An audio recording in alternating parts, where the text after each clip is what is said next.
Hi, and welcome to the So Many Things YouTube channel. I'm Tim, your host.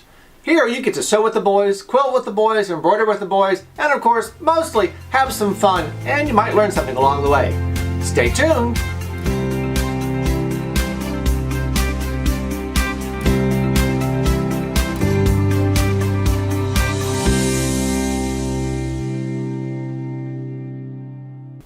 Hi, I thought I'd take a moment here and explain to you the difference between a 1/4 inch and a scant 1/4 inch.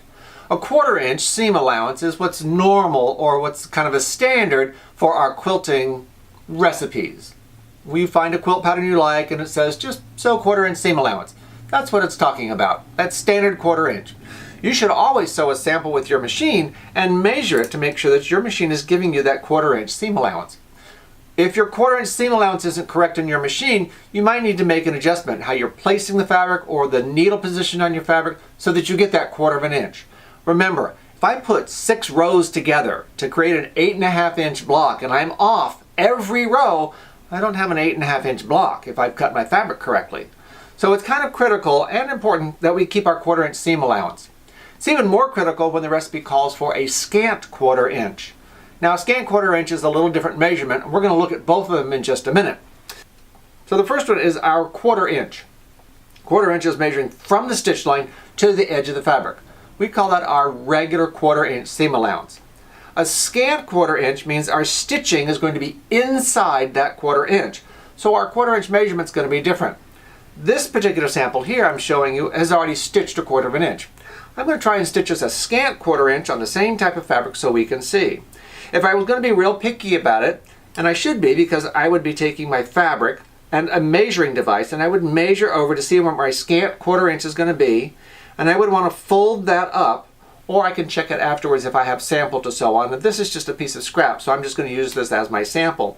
So I'm going to lay it underneath my presser foot. I already know about where my scant 1/4 inch is going to be, and I'm going to drop my foot down on top of it. If I still wanted to check, I could kind of eyeball it to see that my 1/4 inch is at the edge of the fabric and my needle is actually falling inside my 1/4 inch. So if you look in the measurement here, you'll see that my needle is actually falling inside my ruler. So let's see if we can't sew a little bit here for us.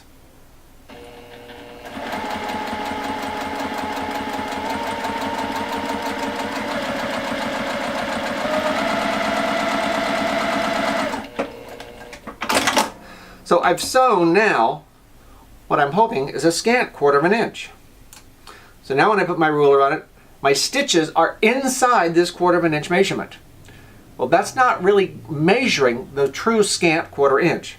A true scant 1/4 inch is actually based on the fold of the fabric. How the fabric folds over is what you're actually looking for. So I would take my fabric, and I've sewn this together so that you can see that there's 2 sides to the fabric. The regular side, right side, and the wrong side, the back side of the fabric. And we want to measure from the fold on this one because that's my top fabric. So we want to measure from there over to see if that's where our 1/4 inch is going to be. So we would be measuring from the fold edge on the top here to the outside edge, and I could actually feel my fabric underneath. And I got kind of lucky here. That's actually a good scant 1/4 inch by my quick measurements here. So why would we use a scant 1/4 inch? Well, I'm going to try and do a little magic here with the camera. I'm actually going to do some sewing and help identify a scant 1/4 inch and why you would use it. Let's say that I have a recipe for a quilt, and the quilt has strips. The strips say to cut a 3/4 inch strip of fabric, and I'm going to put it between 2 pieces of other fabric. I want a 1/4 inch visible when I'm done. Well, let's see what happens when I just sew a 1/4 inch. You know, the regular 1/4 inch seam, not a scant, just a regular 1/4 inch. So I'm going to take my piece of fabric, I'm going to take my little strip, I'm going to lay it on top, and I'm going to do a quick little sewing so I can get my 1/4 inch. Now remember, I'm just sewing scraps here just to show us the difference. So I'm going to lay it using my 1/4 inch marking on my machine, and I'm going to sew down.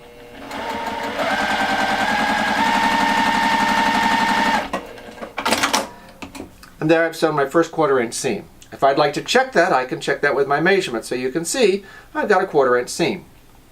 Now I would take this and I would press this open, and I would go to the other side, and I'll take my other piece of black fabric here and I'm going to lay it to the other side so that I can sew another 1/4 inch seam. Well, this is where we're going to have some fun because this piece is very small. And in small pieces, it's very critical to make sure your seam allowances are correct. So I'm going to lay this on here. I'm going to go back to my 1/4 inch again, and I'm going to sew. Now let's hope and pray that I can get all of this lined up for us so that we can have a nice visible sample.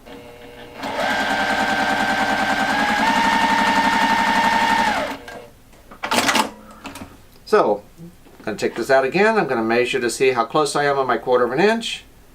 I'm pretty close on my 1/4 inch there. Now when I open this up and I lay it out, you can see that I have this narrow yellow strip between my 2 black pieces of fabric. If my directions were calling for this to be a 1/4 inch, I would fail, because that's not going to be a 1/4 inch. If I take a 1/4 inch seam here and a 1/4 inch seam there, the distance between it is not a 1/4 inch. We're not allowing for the fold in the fabric. So if you see here, you see that my ruler is actually touching on both sides of the black fabric. That's a shy 1/4 inch. But the recipe, my quilt pattern, actually calls for an exact 1/4 inch. Let's say that these 2 blocks here are stained glass pieces, and this yellow that I'm using in the middle is the leading in it. And the pattern calls for an exact 1/4 inch on the leading. That 1/4 inch is not an exact 1/4 inch. That's why we would be using a scant 1/4 inch on the outside pieces. I'm now going to sew a sample to give us a scant 1/4 inch. 2 new fresh pieces of black fabric and a new piece of yellow fabric. So let me do some sewing here for a minute. Except this time I'm going to sew with a scant 1/4 inch. Now on my machine I happen to know where it is, kind of by trial and error, and of course by measuring with my little device. So I'm going to sew my first one.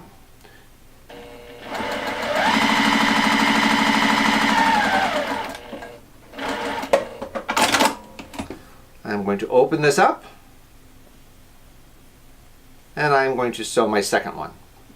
So I'm going to lay my little piece of black fabric back down here, get my edges to match. Hopefully they'll line up pretty decently for me. Remember, I'm working with small pieces here, so they are very critical when you work with small pieces like this to make sure that everything works together. I'm going to go back over here and grab my scant 1/4 inch seam allowance. I'm not sewing on my 1/4 inch. I've moved my fabric over, so the distance between my needle and the edge of my fabric is less than a 1/4 inch now.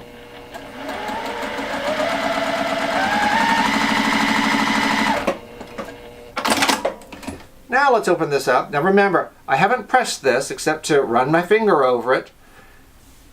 And I'm going to lay my ruler up here, and you can see that now I have a 1/4 inch seam exposed. A 1/4 inch of my yellow fabric. This is the importance of having a scant 1/4 inch so I can get a 1/4 inch exposed. Remember, I talked about this being 2 pieces of glass and this being the leading in between. The pattern calls for an exact 1/4 inch leading. It's very important that these exact 1/4 inches be followed so that your pattern block comes out correct.